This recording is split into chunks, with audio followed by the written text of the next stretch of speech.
요즘엔 이혼을 참 많이 합니다. 인연을 너무나 쉽게 끊어버리곤 합니다. 사랑이 없이 조건을 보고 결혼을 많이 하다 보니 쉽게 바람에 나기도 합니다. 부처님은 바람이 나서 배우자를 버리는 사람들은 악도에 떨어진다고 가르칩니다. 오늘은 부처님의 가르침 중 인생의 길잡이가 될 수 있는 말씀들을 공부하겠습니다.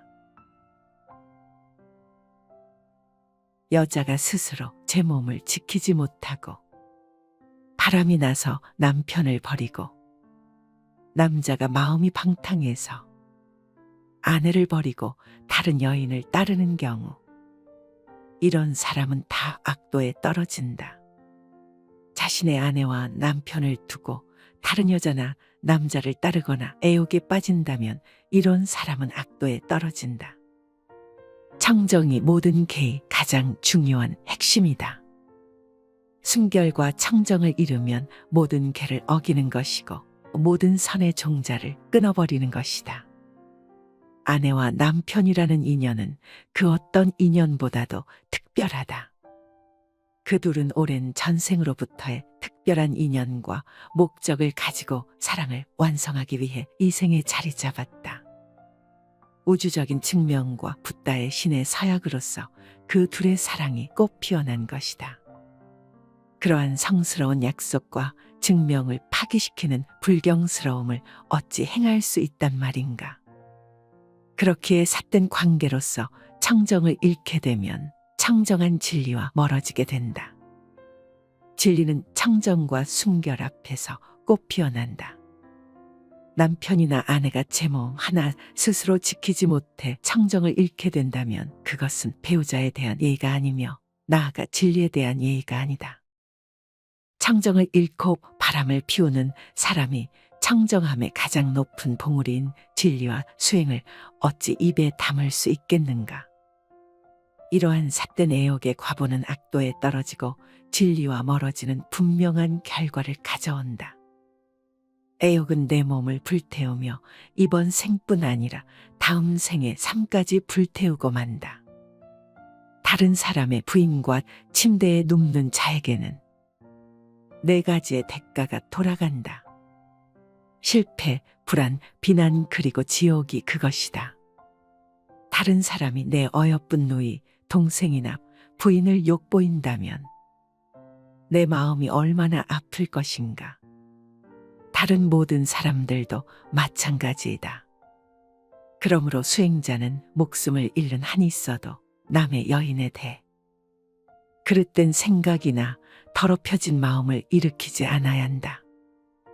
어찌 사악한 사움에 이를 생각이나 하겠는가. 이 세상에서 가장 청정하지 못한 행위 사움이다. 다른 사람이 내 어여쁜 누이, 동생이나 부인 혹은 자식을 욕보인다면 과연 나의 마음은 어떠할까를 생각해 본다면 어찌 다른 사람을 욕보일 수 있겠는가.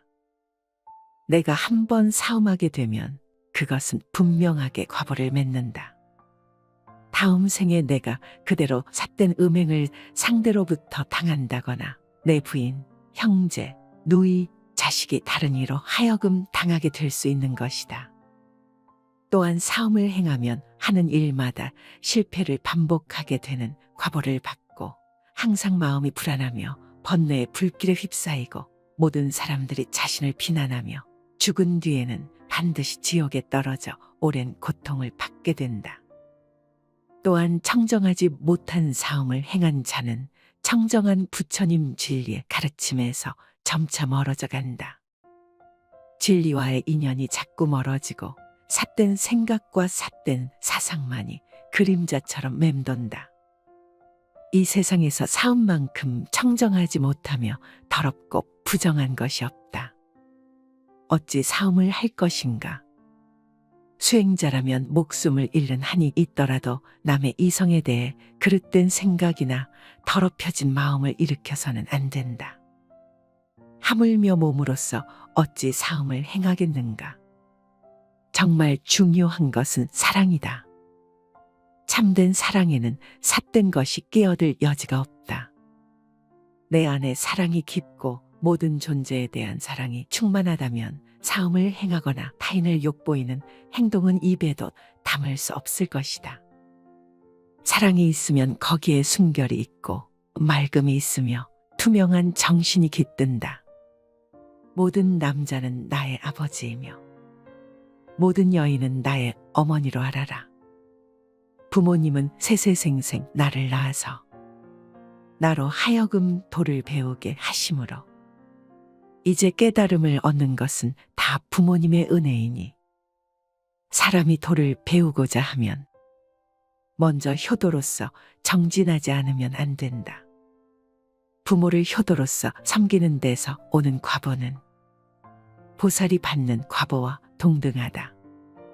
부모님의 은혜는 부처님의 은혜와 동등하고 부모님을 섬기는 데서 오는 과보는 불보살님을 섬기는 데서 오는 과보와 동등하다. 부처님께 예경하듯 하느님께 예배하듯 부모님을 섬기고 부모님께 효도를 베푼다면 이 세상의 모든 선행의 으뜸이 된다. 부모님이야말로 지금의 나를 있게 한 뿌리이며 근원적인 인연이기 때문이다. 부모님이나 부부, 자식처럼 나와 가까운 인연은 곧 내 안에 업이 투영된 관계라고 볼 수 있다. 그들 속에서 나를 볼 수 있어야 한다. 그들과 나와의 관계는 곧 내 안에 업을 녹이는 공부이기도 하고 나 자신을 성장시켜가는 마음 공부의 생생한 현장이다. 업장 소멸에 열린 장이 바로 가족이여 부모다. 그렇게 부모에 대한 효도야말로 우주적인 순리를 따르는 수행이요 자비의 시작이다. 부모님과의 관계가 바르지 못하다면 그 첫 단추가 나머지 사회생활의 모든 단추를 흐트러지게 만든다. 가족과의 관계 그 기초 위에서 모든 타인들과의 인연이 성숙되어 가는 것이다. 특히 효도는 모든 자비와 지혜의 첫 단추와도 같다. 그래서 부모님을 공경하는 것은 곧 부처님을 공경하는 것과 같다고 하는 것이다. 부모님처럼 가장 가까운 인연을 소중하게 간직할 수 있어야 한다. 가장 가까운 인연이야말로 내 업의 나툼이니 부모님과의 관계가 껄끄럽고 아름답지 못하다면 그것은 부모님과의 닦아야 할 업이 많은 연유이다. 부모님을 잘 섬기고 부모님께 효도하라. 그것이 업장 소멸의 매우 빠른 길이고 모든 공덕이 그로 인해 시작된다. 6가지 집착이 있기 때문에 온갖 재물을 탕진하고 악도에 들어가게 된다. 6가지란 무엇인가? 첫째는 술을 좋아하여 놀아나는 일이요. 둘째는 불시에 남의 여인의 방에 드나드는 일이요. 셋째는 도박에 빠지는 일이요. 넷째는 쾌락을 지나치게 좋아하는 일이요. 다섯째는 나쁜 법과 사귐이요. 여섯째는 게으름을 피우는 일이니라. 6가지 집착하는 바가 있기 때문에 가난해지며 악도에 들어간다. 첫째는 술에 너무 집착하며 놀아나는 것으로 술과 유의를 좋아하면 재산을 잃을 뿐더러 지혜와 정신까지도 잃게 된다. 둘째는 성적인 욕망과 집착으로 남의 여인과 잠자리를 함께하는 것으로 술과 이성의 욕망이야말로 가난해지는 2가지 삿된 욕망이다. 셋째는 도박에 빠지는 것이니 오늘날에는 복권, 경마, 주식, 투기 등 정직한 노력 없이 허망한 하룻밤에 대박을 꿈꾸는 모든 것들을 포함한다. 넷째는 지나치게 쾌락을 좋아하여 항상 노래 부르고 춤추며 놀기를 좋아하는 것으로 정신이 맑지 못하여 바깥에 쾌락적인 향락에만 빠져 있다면 가난해지는 것은 당연하다. 다섯째는 나쁜 법과 사귀는 것으로 나쁜 벗이란 정직한 노동의 대가를 싫어하며 잘못된 방법으로 돈을 모으기를 좋아하고 마땅히 돈을 위해 친구에게도 사기를 칠 수 있는 사람이다. 6번째는 게으름을 피우는 것이니 성실하게 정진하지 않는 게으름뱅이에게 가난이 오는 것은 당연하다 할 것이다. 이 6가지 때문에 사람은 온갖 재물을 탕진하고 악도에 들어가게 된다고 한다. 가난한 사람이 부자가 되고 싶고 돈을 벌고 싶다면 돈에 대한 집착으로 너무 돈에 얽매여서는 안 된다. 오히려 돈에 대한 집착을 놓아버리고 이상의 6가지에 대한 집착을 버려야 한다. 이상의 6가지 삿된 행위만 말고 청정하게 정화되어 바뀔 수 있다면 현생에서 부자가 되는 것도 어려운 일이 아니다. 술, 이성, 도박, 놀이, 나쁜 벗, 게으름 이 6가지를 버리면 저절로 부유한 풍요의 것들이 내게 깃든다. 지나간 일에 대해 집착하지 않고 미래에 대해 근심하지 않는다. 현재에 얻어야 할 것만을 따라 바른 지혜로 최선을 다할 뿐 다른 생각을 하지 않는다. 미래를 향해 마음을 달리고 과거를 돌아보며 근심 걱정하는 것은 마치 우박이 초목을 때리는 듯 어리석음의 불로 스스로를 태우는 것이다. 오지도 않은 미래를 향해 마음을 애태우고 이미 지나간 과거를 돌아보며 근심 걱정하는 것은 어리석음의 불로 스스로를 태우는 것. 현자는 이미 지나간 일에 집착하지 않고 아직 오지 않은 미래에 대해 근심하지 않는다. 다만 지금 이 순간만을 최선의 지혜로 살 뿐 다른 생각을 하지 않는다.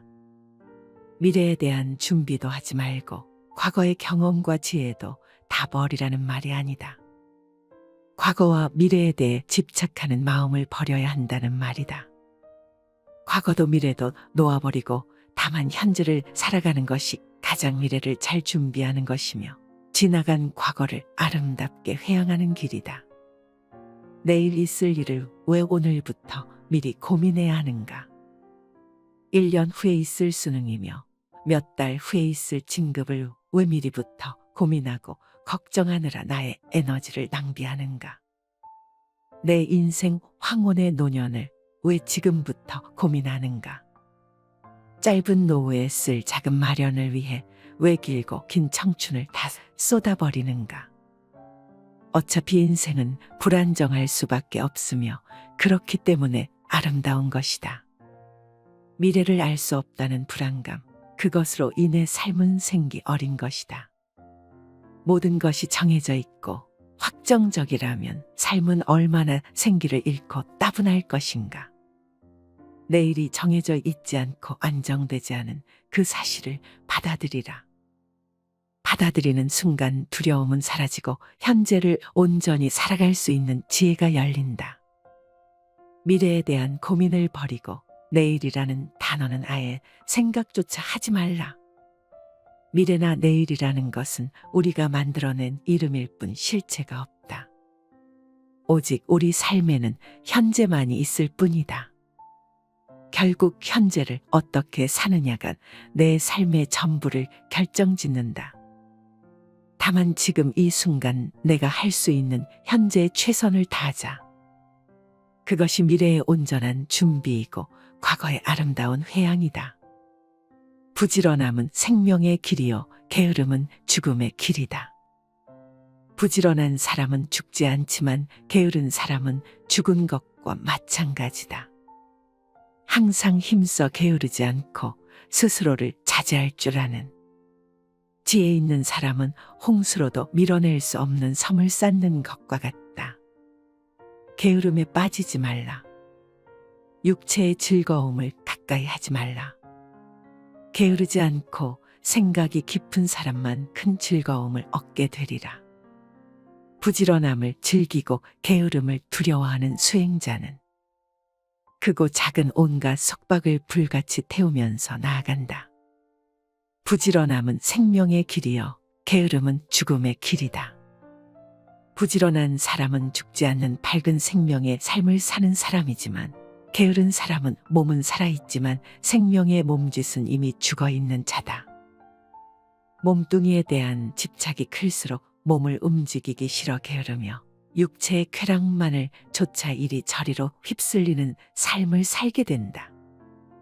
그러한 사람은 끊임없이 업장만 늘려 나가게 되고 죽음의 그림자가 들이온다. 그러나 부지런한 사람은 홍수로도 밀어낼 수 없는 섬을 쌓는 것과 같아서 그 어떤 삶의 역경이 홍수처럼 밀려오더라도 한치의 흔들림 없이 자기 중심을 당당히 세우고 살아갈 수 있다. 또한 부지런한 자에게 닥쳐오는 크고 작은 온갖 속박과 번뇌, 역경을 불같이 태우면서 살아갈 수 있다. 생활의 즐거움만을 쫓아 구하고 모든 감관을 보호하지 않으며 먹고 마심의 정도가 없고 마음이 게으르고 겁이 많으면 악마는 마침내 그를 뒤엎는다. 바람이 약한 풀을 쓸어 넘기는 것처럼 생활의 즐거움만을 구하지 않고 모든 감관을 잘 지키며 먹고 마심의 절도가 있고 항상 정진하여 믿음이 있으면 악마는 그를 뒤엎지 못한다. 마치 바람 앞에 우뚝한 산처럼 생활은 조금 불편해야 좋은 것이다. 너무 편하면 게을러지고 자신의 빛을 잃는다. 눈기 코여 몸뜻을 가만히 내버려 두고 보호하지 않으면 이내 그 육신의 감각은 좋은 것만을 가리게 되고 욕망에 뒤덮인다. 그러면 나아가 먹고 마시는 일에 절제가 없어지고 몸은 게을러져 어떤 일도 스스로 해나갈 수 없게 되며 나약해지고 겁이 많아지게 마련이다. 그랬을 때 그 나약한 마음의 틈을 타고 악한 생각이 들어오고 온갖 마장이 들끓게 된다. 모름지기 사람은 생활의 즐거움만을 구하지 않아 불편한 가운데 스스로 이겨낼 수 있는 힘과 지혜를 길러야 하고 모든 감관을 잘 다스려 육신의 욕망에 휘둘리지 않아야 한다. 또한 먹고 마시는 일에 절제가 있으며 항상 끊임없이 노력하고 정진하여 마음의 틈을 만들지 말아야 한다. 악마는 그런 수행자를 뒤덮지 못한다. 마치 바람 앞에 우뚝 선 큰 산처럼 사물에 통달한 사람이 평화로운 경지에 이르러 이와 같이 선언하라. 살아있는 모든 것은 다 행복하라. 평안하라. 안락하라. 마치 어머니가 목숨을 걸고 외아들을 지키듯이 모든 살아있는 것에 대해서 한량없는 자비심을 바라라.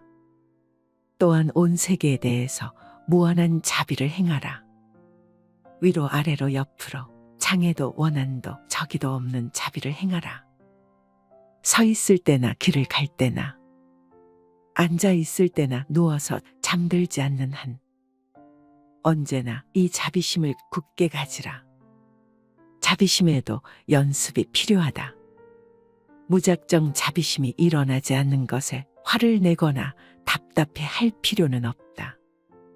우리 마음은 연습하고 반복되는 것에 대한 흡수율이 뛰어나기 때문에 자비심에도 연습이 필요한 것이다. 살아있는 모든 것은 다 행복하라. 평안하라. 안락하라. 는 자비송을 내가 만나는 모든 대상에게 전하라. 입으로도 전하고 마음으로도 전하라. 처음에는 입으로 염송하지만 그것이 반복되다 보면 자비심이 내 세포 하나하나에까지 전달되어 내 존재 자체가 자비심으로 차오르게 되는 밝은 전환을 경험하게 될 것이다. 자비의 개성을 입으로 염하고 마음으로 생각할 때 그 개성은 특별한 에너지와 기운으로 나와 내 주변의 세계에 고스란히 전달된다. 이 세계를 밝히기 위한 노력으로 불교의식에는 축언과 발언이라는 독특한 방식이 있다. 입으로 마음으로 남을 위해 축언해주고 발언해주는 것이 언뜻 보기에는 너무나도 작은 것처럼 느껴질지 모르지만 진리의 언어는 침묵 아니면 자비가 담긴 축언에 있다. 자비의 개성을 세상 모든 이들을 향해 축복의 단비로 내릴 수 있도록 뿜어주라. 자비심이야말로 모든 이들이 실천해야 할 가장 중요한 진리의 덕목이다. 일체 모든 존재에게 한량없는 자비의 마음을 바라라. 살아있는 모든 것은 다 행복하라. 평안하라. 안락하라. 나는 자비의 개성을 늘 잊지 말고 내가 만나는 모든 존재들을 향해 나누어 주라. 이 한마디 개성을 읊을 땐 내 마음은 한없는 자비로 넘치며 내 주위는 자비의 광명으로 물결친다. 온 세계를 향해 한량없는 자비심을 내라.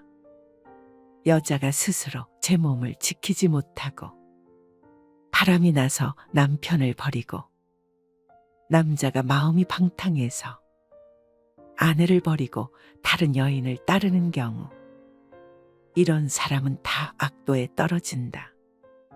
자신의 아내와 남편을 두고 다른 여자나 남자를 따르거나 애욕에 빠진다면 이런 사람은 악도에 떨어진다.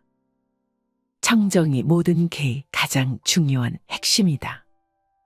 순결과 청정을 잃으면 모든 계를 어기는 것이고 모든 선의 종자를 끊어버리는 것이다.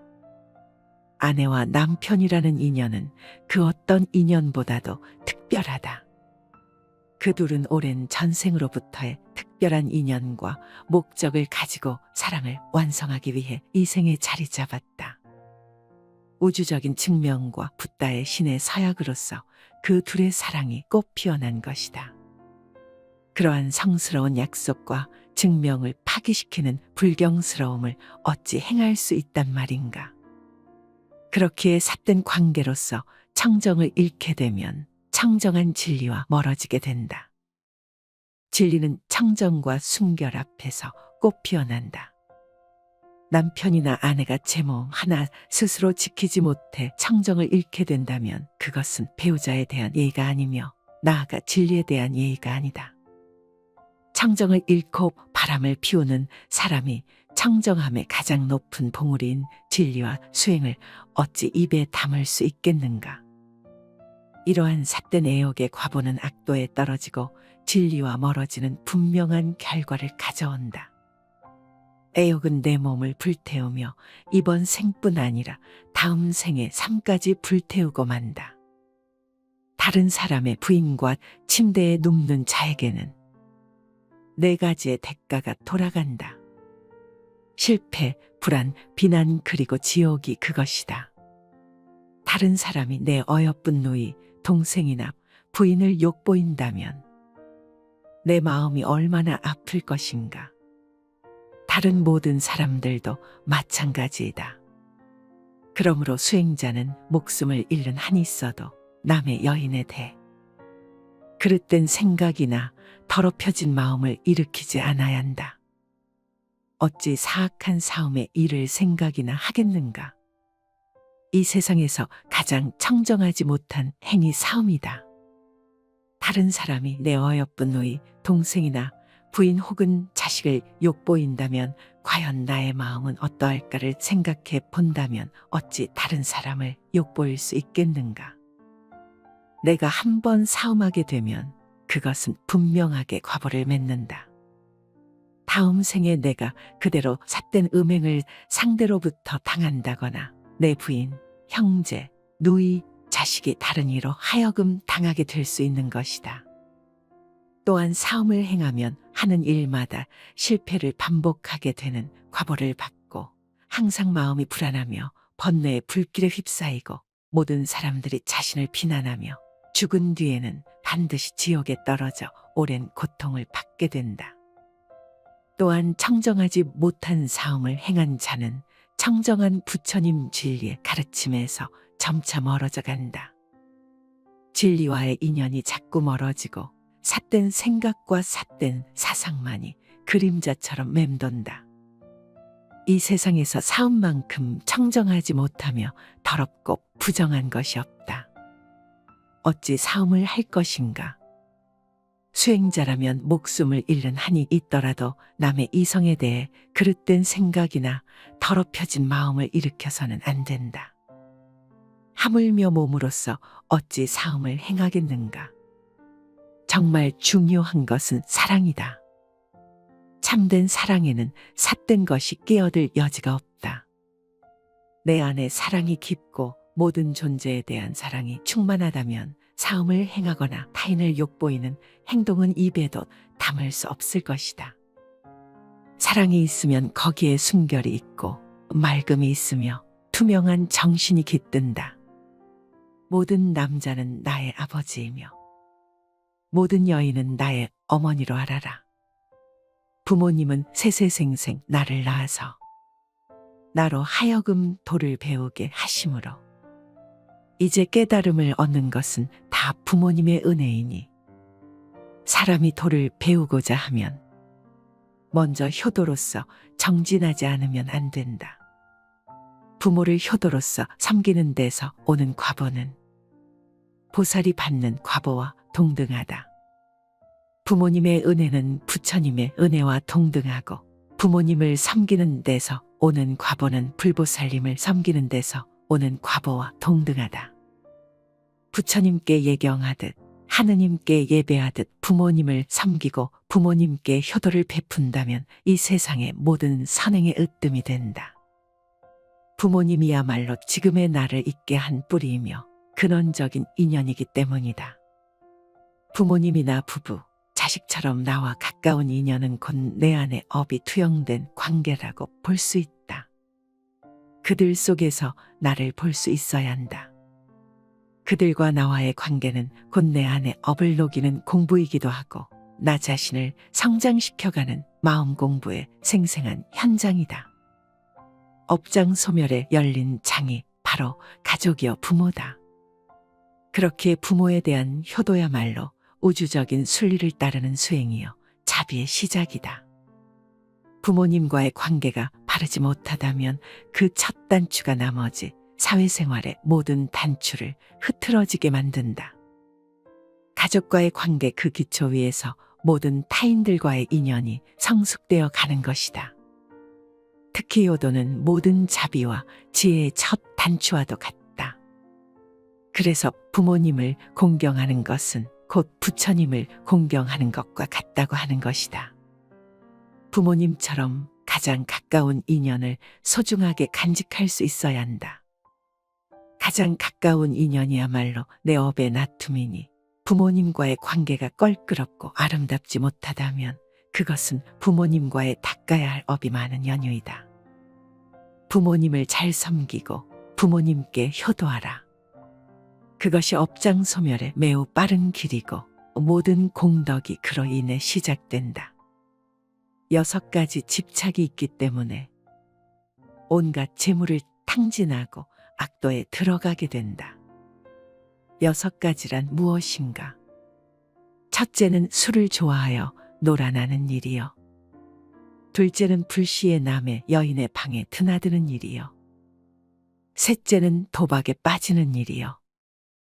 넷째는 쾌락을 지나치게 좋아하는 일이요. 다섯째는 나쁜 법과 사귐이요. 여섯째는 게으름을 피우는 일이니라. 6가지 집착하는 바가 있기 때문에 가난해지며 악도에 들어간다. 첫째는 술에 너무 집착하며 놀아나는 것으로 술과 유의를 좋아하면 재산을 잃을 뿐더러 지혜와 정신까지도 잃게 된다. 둘째는 성적인 욕망과 집착으로 남의 여인과 잠자리를 함께하는 것으로 술과 이성의 욕망이야말로 가난해지는 2가지 삿된 욕망이다.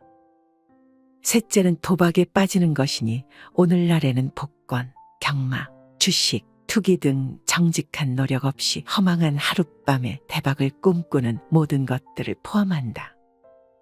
넷째는 지나치게 쾌락을 좋아하여 항상 노래 부르고 춤추며 놀기를 좋아하는 것으로 정신이 맑지 못하여 바깥에 쾌락적인 향락에만 빠져 있다면 가난해지는 것은 당연하다.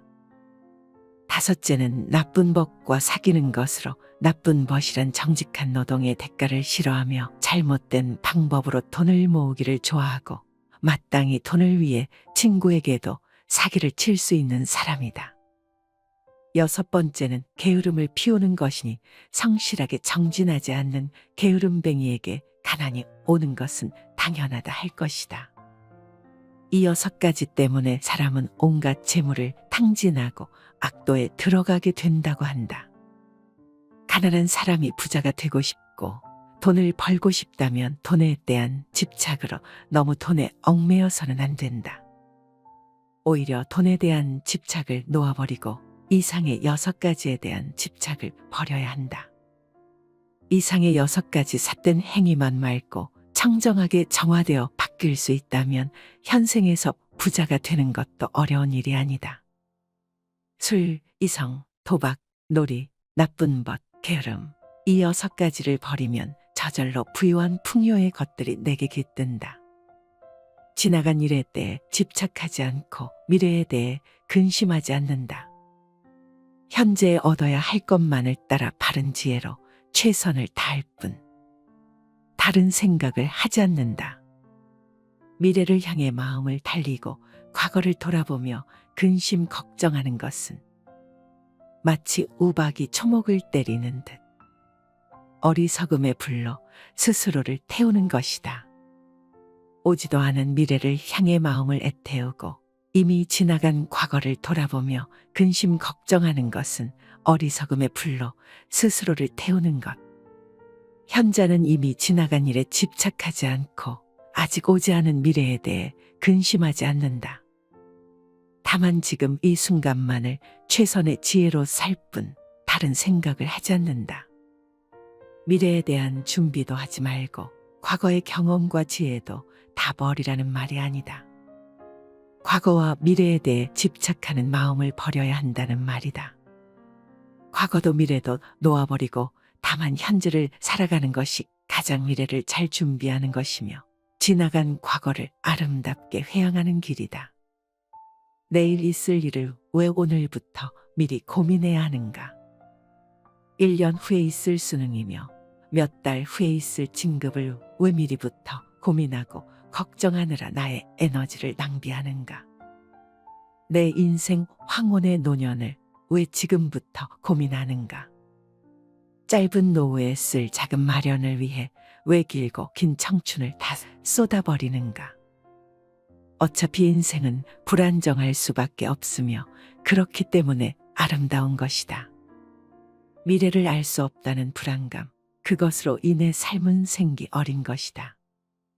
모든 것이 정해져 있고 확정적이라면 삶은 얼마나 생기를 잃고 따분할 것인가.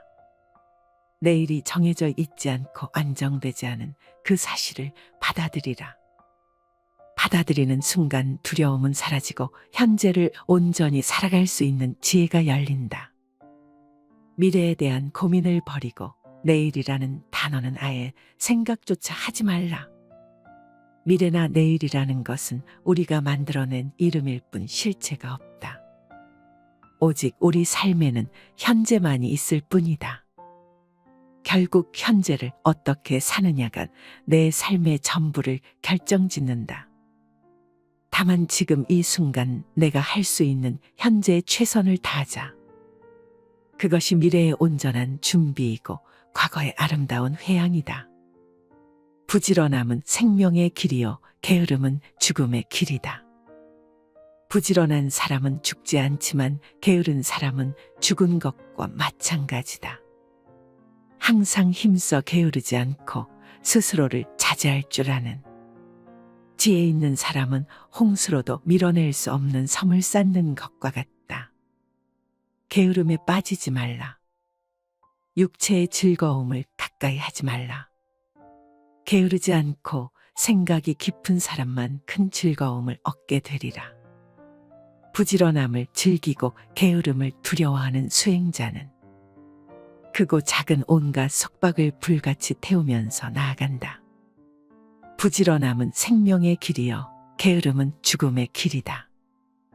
부지런한 사람은 죽지 않는 밝은 생명의 삶을 사는 사람이지만 게으른 사람은 몸은 살아있지만 생명의 몸짓은 이미 죽어있는 자다.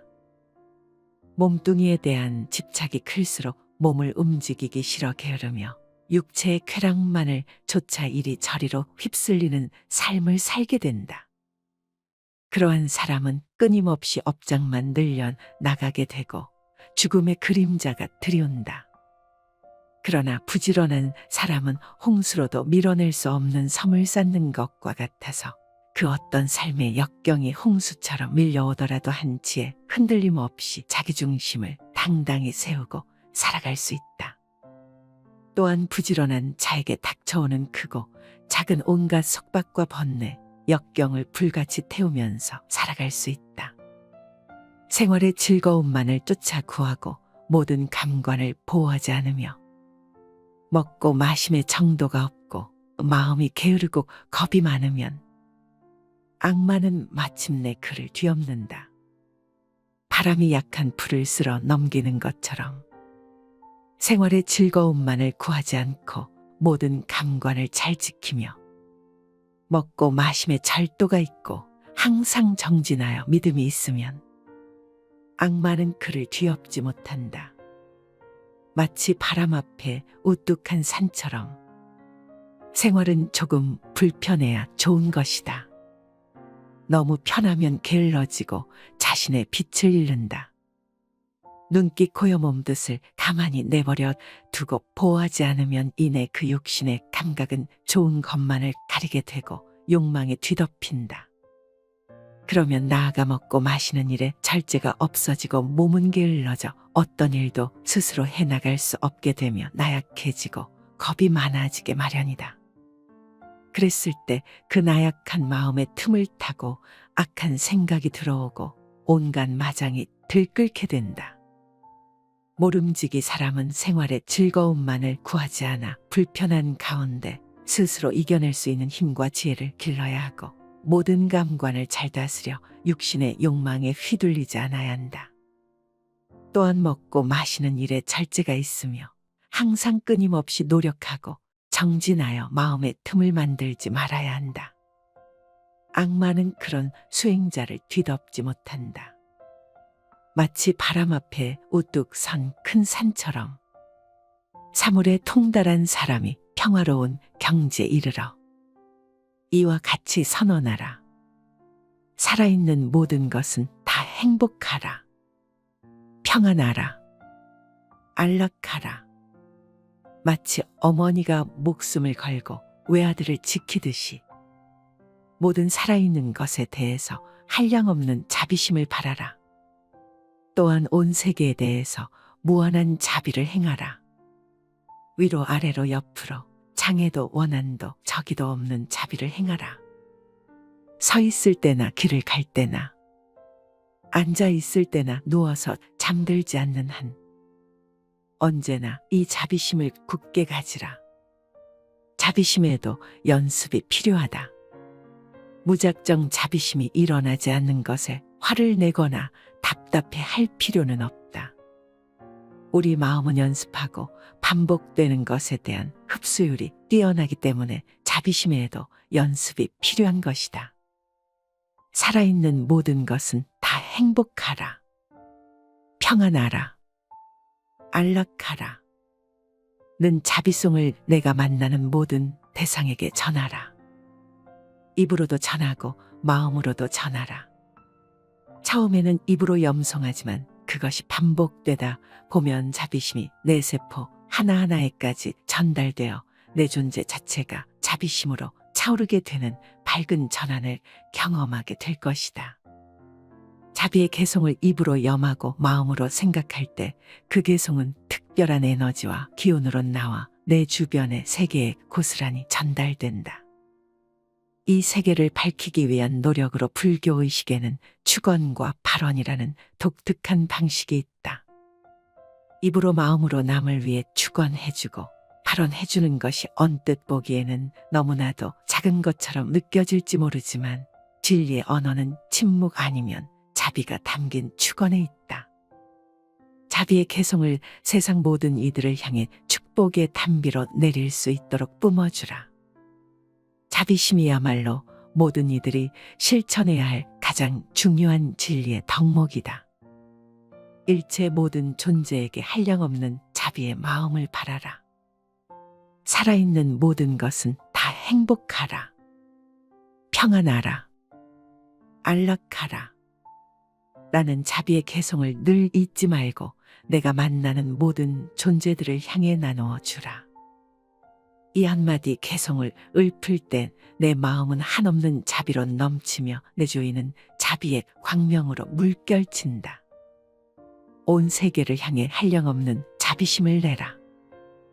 여자가 스스로 제 몸을 지키지 못하고 바람이 나서 남편을 버리고 남자가 마음이 방탕해서 아내를 버리고 다른 여인을 따르는 경우, 이런 사람은 다 악도에 떨어진다. 자신의 아내와 남편을 두고 다른 여자나 남자를 따르거나 애욕에 빠진다면 이런 사람은 악도에 떨어진다. 청정이 모든 계의 가장 중요한 핵심이다. 순결과 청정을 잃으면 모든 계를 어기는 것이고 모든 선의 종자를 끊어버리는 것이다.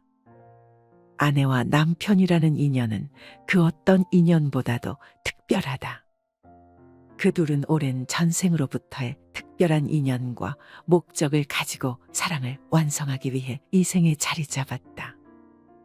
우주적인 측면과 붓다의 신의 서약으로서 그 둘의 사랑이 꽃 피어난 것이다. 그러한 성스러운 약속과 증명을 파기시키는 불경스러움을 어찌 행할 수 있단 말인가. 그렇기에 삿된 관계로서 청정을 잃게 되면 청정한 진리와 멀어지게 된다. 진리는 청정과 순결 앞에서 꽃 피어난다. 남편이나 아내가 제 몸 하나 스스로 지키지 못해 청정을 잃게 된다면 그것은 배우자에 대한 예의가 아니며 나아가 진리에 대한 예의가 아니다. 청정을 잃고 바람을 피우는 사람이 청정함의 가장 높은 봉우리인 진리와 수행을 어찌 입에 담을 수 있겠는가. 이러한 삿된 애욕의 과보는 악도에 떨어지고 진리와 멀어지는 분명한 결과를 가져온다. 애욕은 내 몸을 불태우며 이번 생뿐 아니라 다음 생의 삶까지 불태우고 만다. 다른 사람의 부인과 침대에 눕는 자에게는 네 가지의 대가가 돌아간다. 실패, 불안, 비난 그리고 지옥이 그것이다.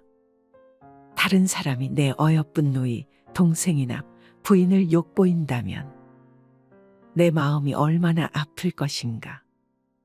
다른 모든 사람들도 마찬가지이다.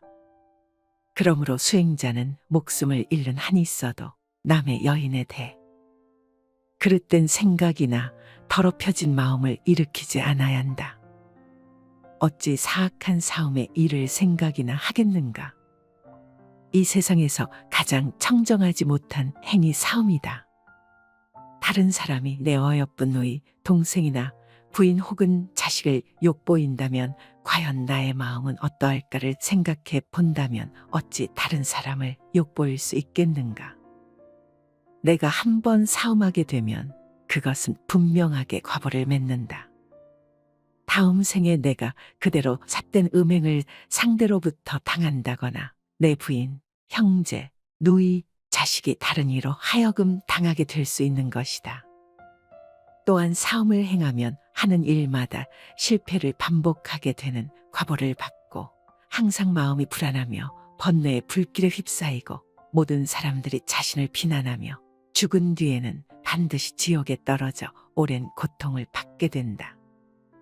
또한 청정하지 못한 사움을 행한 자는 청정한 부처님 진리의 가르침에서 점차 멀어져 간다. 진리와의 인연이 자꾸 멀어지고 삿된 생각과 삿된 사상만이 그림자처럼 맴돈다. 이 세상에서 사움만큼 청정하지 못하며 더럽고 부정한 것이 없다. 어찌 사움을 할 것인가? 수행자라면 목숨을 잃는 한이 있더라도 남의 이성에 대해 그릇된 생각이나 더럽혀진 마음을 일으켜서는 안 된다. 하물며 몸으로서 어찌 사움을 행하겠는가? 정말 중요한 것은 사랑이다. 참된 사랑에는 삿된 것이 끼어들 여지가 없다.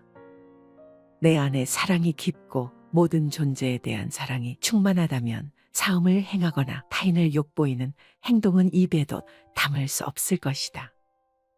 사랑이 있으면 거기에 순결이 있고 맑음이 있으며 투명한 정신이 깃든다. 모든 남자는 나의 아버지이며 모든 여인은 나의 어머니로 알아라. 부모님은 세세생생 나를 낳아서 나로 하여금 도를 배우게 하심으로 이제 깨달음을 얻는 것은 다 부모님의 은혜이니 사람이 도를 배우고자 하면 먼저 효도로서 정진하지 않으면 안 된다. 부모를 효도로서 섬기는 데서 오는 과보는 보살이 받는 과보와 동등하다. 부모님의 은혜는 부처님의 은혜와 동등하고 부모님을 섬기는 데서 오는 과보는 불보살님을 섬기는 데서 오는 과보와 동등하다. 부처님께 예경하듯 하느님께 예배하듯 부모님을 섬기고 부모님께 효도를 베푼다면 이 세상의 모든 선행의 으뜸이 된다. 부모님이야말로 지금의 나를 있게 한 뿌리이며 근원적인 인연이기 때문이다. 부모님이나 부부, 자식처럼 나와 가까운 인연은 곧 내 안에 업이 투영된 관계라고 볼 수 있다. 그들 속에서 나를 볼 수 있어야 한다. 그들과 나와의 관계는 곧 내 안에 업을 녹이는 공부이기도 하고 나 자신을 성장시켜가는 마음 공부의 생생한 현장이다. 업장 소멸에 열린 장이 바로 가족이여 부모다. 그렇게 부모에 대한 효도야말로 우주적인 순리를 따르는 수행이요 자비의 시작이다. 부모님과의 관계가 바르지 못하다면 그 첫 단추가 나머지 사회생활의 모든 단추를 흐트러지게 만든다. 가족과의 관계 그 기초 위에서 모든 타인들과의 인연이 성숙되어 가는 것이다. 특히 효도는 모든 자비와 지혜의 첫 단추와도 같다. 그래서 부모님을 공경하는 것은 곧 부처님을 공경하는 것과 같다고 하는 것이다. 부모님처럼 가장 가까운 인연을 소중하게 간직할 수 있어야 한다. 가장 가까운 인연이야말로 내 업의 나툼이니 부모님과의 관계가 껄끄럽고 아름답지 못하다면 그것은 부모님과의 닦아야 할 업이 많은 연유이다. 부모님을 잘 섬기고 부모님께 효도하라. 그것이 업장 소멸의 매우 빠른 길이고 모든 공덕이 그로 인해 시작된다. 6가지 집착이 있기 때문에 온갖 재물을 탕진하고 악도에 들어가게 된다. 6가지란 무엇인가? 첫째는 술을 좋아하여 놀아나는 일이요. 둘째는 불시에 남의 여인의 방에 드나드는 일이요. 셋째는 도박에 빠지는 일이요. 넷째는 쾌락을 지나치게 좋아하는 일이요. 다섯째는 나쁜 법과 사귐이요. 여섯째는 게으름을 피우는 일이니라. 6가지 집착하는 바가 있기 때문에 가난해지며 악도에 들어간다. 첫째는 술에 너무 집착하며 놀아나는 것으로 술과 유의를 좋아하면 재산을 잃을 뿐더러 지혜와 정신까지도 잃게 된다. 둘째는 성적인 욕망과 집착으로 남의 여인과 잠자리를 함께하는 것으로 술과 이성의 욕망이야말로 가난해지는 2가지 삿된 욕망이다. 셋째는 도박에 빠지는 것이니 오늘날에는 복권, 경마, 주식, 투기 등 정직한 노력 없이 허망한 하룻밤에 대박을 꿈꾸는 모든 것들을 포함한다. 넷째는 지나치게 쾌락을 좋아하여 항상 노래 부르고 춤추며 놀기를 좋아하는 것으로 정신이 맑지 못하여 바깥에 쾌락적인 향락에만 빠져 있다면 가난해지는 것은 당연하다. 다섯째는 나쁜 법과 사귀는 것으로 나쁜 벗이란 정직한 노동의 대가를 싫어하며 잘못된 방법으로 돈을 모으기를 좋아하고 마땅히 돈을 위해 친구에게도 사기를 칠 수 있는 사람이다. 6번째는 게으름을 피우는 것이니 성실하게 정진하지 않는 게으름뱅이에게 가난이 오는 것은 당연하다 할 것이다. 이 6가지 때문에 사람은 온갖 재물을 탕진하고 악도에 들어가게 된다고 한다. 가난한 사람이 부자가 되고 싶고 돈을 벌고 싶다면 돈에 대한 집착으로 너무 돈에 얽매여서는 안 된다. 오히려 돈에 대한 집착을 놓아버리고 이상의 6가지에 대한 집착을 버려야 한다. 이상의 6가지 삿된 행위만 말고 청정하게 정화되어 바뀔 수 있다면 현생에서 부자가 되는 것도 어려운 일이 아니다. 술, 이성, 도박, 놀이, 나쁜 벗, 게으름 이 6가지를 버리면 저절로 부유한 풍요의 것들이 내게 깃든다. 지나간 일에 대해 집착하지 않고 미래에 대해 근심하지 않는다. 현재에 얻어야 할 것만을 따라 바른 지혜로 최선을 다할 뿐 다른 생각을 하지 않는다.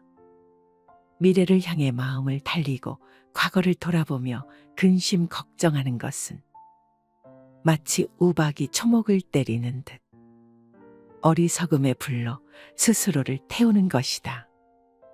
오지도 않은 미래를 향해 마음을 애태우고 이미 지나간 과거를 돌아보며 근심 걱정하는 것은 어리석음의 불로 스스로를 태우는 것. 현자는 이미 지나간 일에 집착하지 않고 아직 오지 않은 미래에 대해 근심하지 않는다. 다만 지금 이 순간만을 최선의 지혜로 살 뿐 다른 생각을 하지 않는다. 미래에 대한 준비도 하지 말고 과거의 경험과 지혜도 다 버리라는 말이 아니다. 과거와 미래에 대해 집착하는 마음을 버려야 한다는 말이다. 과거도 미래도 놓아버리고 다만 현재를 살아가는 것이 가장 미래를 잘 준비하는 것이며 지나간 과거를 아름답게 회항하는 길이다. 내일 있을 일을 왜 오늘부터 미리 고민해야 하는가? 1년 후에 있을 수능이며 몇 달 후에 있을 진급을 왜 미리부터 고민하고 걱정하느라 나의 에너지를 낭비하는가? 내 인생 황혼의 노년을 왜 지금부터 고민하는가? 짧은 노후에 쓸 자금 마련을 위해 왜 길고 긴 청춘을 다 쏟아버리는가? 어차피 인생은 불안정할 수밖에 없으며 그렇기 때문에 아름다운 것이다. 미래를 알 수 없다는 불안감, 그것으로 인해 삶은 생기 어린 것이다. 모든 것이 정해져 있고 확정적이라면 삶은 얼마나 생기를 잃고 따분할 것인가. 내일이 정해져 있지 않고 안정되지 않은 그 사실을 받아들이라. 받아들이는 순간 두려움은 사라지고 현재를 온전히 살아갈 수 있는 지혜가 열린다. 미래에 대한 고민을 버리고 내일이라는 단어는 아예 생각조차 하지 말라. 미래나 내일이라는 것은 우리가 만들어낸 이름일 뿐 실체가 없다. 오직 우리 삶에는 현재만이 있을 뿐이다. 결국 현재를 어떻게 사느냐가 내 삶의 전부를 결정짓는다. 다만 지금 이 순간 내가 할 수 있는 현재의 최선을 다하자. 그것이 미래의 온전한 준비이고 과거의 아름다운 회양이다. 부지런함은 생명의 길이요 게으름은 죽음의 길이다. 부지런한 사람은 죽지 않지만 게으른 사람은 죽은 것과 마찬가지다.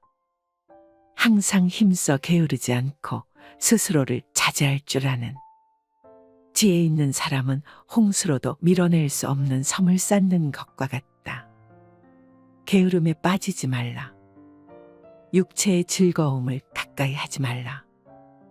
게으르지 않고 생각이 깊은 사람만 큰 즐거움을 얻게 되리라. 부지런함을 즐기고 게으름을 두려워하는 수행자는 크고 작은 온갖 속박을 불같이 태우면서 나아간다. 부지런함은 생명의 길이요 게으름은 죽음의 길이다. 부지런한 사람은 죽지 않는 밝은 생명의 삶을 사는 사람이지만 게으른 사람은 몸은 살아있지만 생명의 몸짓은 이미 죽어있는 자다. 몸뚱이에 대한 집착이 클수록 몸을 움직이기 싫어 게으르며 육체의 쾌락만을 좇아 이리저리로 휩쓸리는 삶을 살게 된다. 그러한 사람은 끊임없이 업장만 늘려 나가게 되고 죽음의 그림자가 들이온다. 그러나 부지런한 사람은 홍수로도 밀어낼 수 없는 섬을 쌓는 것과 같아서 그 어떤 삶의 역경이 홍수처럼 밀려오더라도 한치의 흔들림 없이 자기 중심을 당당히 세우고 살아갈 수 있다. 또한 부지런한 자에게 닥쳐오는 크고 작은 온갖 속박과 번뇌, 역경을 불같이 태우면서 살아갈 수 있다. 생활의 즐거움만을 쫓아 구하고 모든 감관을 보호하지 않으며 먹고 마심의 정도가 없고 마음이 게으르고 겁이 많으면 악마는 마침내 그를 뒤엎는다. 바람이 약한 풀을 쓸어 넘기는 것처럼 생활의 즐거움만을 구하지 않고 모든 감관을 잘 지키며 먹고 마심의 절도가 있고 항상 정진하여 믿음이 있으면 악마는 그를 뒤엎지 못한다. 마치 바람 앞에 우뚝한 산처럼 생활은 조금 불편해야 좋은 것이다. 너무 편하면 게을러지고 자신의 빛을 잃는다. 눈기 코여 몸뜻을 가만히 내버려 두고 보호하지 않으면 이내 그 육신의 감각은 좋은 것만을 가리게 되고 욕망에 뒤덮인다. 그러면 나아가 먹고 마시는 일에 절제가 없어지고 몸은 게을러져 어떤 일도 스스로 해나갈 수 없게 되며 나약해지고 겁이 많아지게 마련이다. 그랬을 때 그 나약한 마음에 틈을 타고 악한 생각이 들어오고 온갖 마장이 들끓게 된다. 모름지기 사람은 생활의 즐거움만을 구하지 않아 불편한 가운데 스스로 이겨낼 수 있는 힘과 지혜를 길러야 하고 모든 감관을 잘 다스려 육신의 욕망에 휘둘리지 않아야 한다. 또한 먹고 마시는 일에 절제가 있으며 항상 끊임없이 노력하고 정진하여 마음의 틈을 만들지 말아야 한다. 악마는 그런 수행자를 뒤덮지 못한다. 마치 바람 앞에 우뚝 선 큰 산처럼 사물에 통달한 사람이 평화로운 경지에 이르러 이와 같이 선언하라. 살아있는 모든 것은 다 행복하라. 평안하라. 안락하라. 마치 어머니가 목숨을 걸고 외아들을 지키듯이 모든 살아있는 것에 대해서 한량없는 자비심을 바라라. 또한 온 세계에 대해서 무한한 자비를 행하라. 위로 아래로 옆으로 장애도 원한도 저기도 없는 자비를 행하라. 서 있을 때나 길을 갈 때나 앉아 있을 때나 누워서 잠들지 않는 한 언제나 이 자비심을 굳게 가지라. 자비심에도 연습이 필요하다. 무작정 자비심이 일어나지 않는 것에 화를 내거나 답답해 할 필요는 없다. 우리 마음은 연습하고 반복되는 것에 대한 흡수율이 뛰어나기 때문에 자비심에도 연습이 필요한 것이다. 살아있는 모든 것은 다 행복하라. 평안하라. 안락하라. 는 자비송을 내가 만나는 모든 대상에게 전하라. 입으로도 전하고 마음으로도 전하라. 처음에는 입으로 염송하지만 그것이 반복되다 보면 자비심이 내 세포 하나하나에까지 전달되어 내 존재 자체가 자비심으로 차오르게 되는 밝은 전환을 경험하게 될 것이다.